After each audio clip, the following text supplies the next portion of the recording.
Hello, techies. We are in lab 2.6.13. We're going to be troubleshoot physical connectivity 2. So you are a network technician for a small network. The manager in Office 2 says that she can no longer communicate with another computer on the network you need to diagnose. Alright, so in this lab, the task is to use the following troubleshooting tool from IT admin to diagnose the problem in the network and fix the problem on Office 2 desktop computer as necessary. And these are the tables. So let's start lab.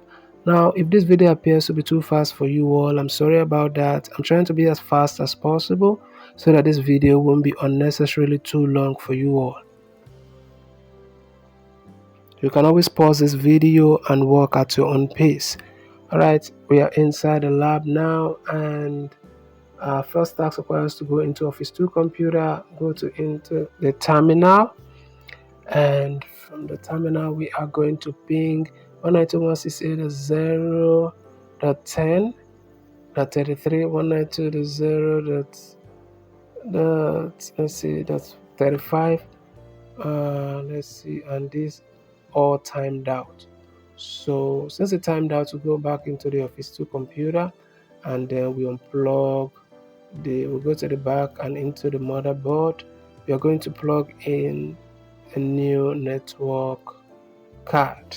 So we assume that the network card, the old network card is bad, so we're going to plug in a new network card, and we remove the old cable also, and then plug in, use a new cable to be on the safe side, just to be sure that everything is fine, that the problem is not from either the network port or from the cable.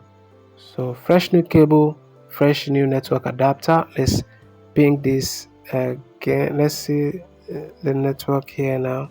Network and internet, this appears to be connected.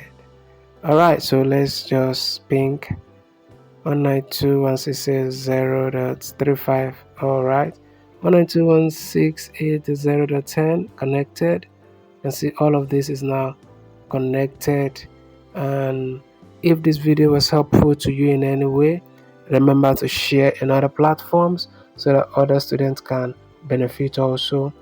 Like and subscribe to the channel. Thank you for watching, and I will definitely see you in the next video.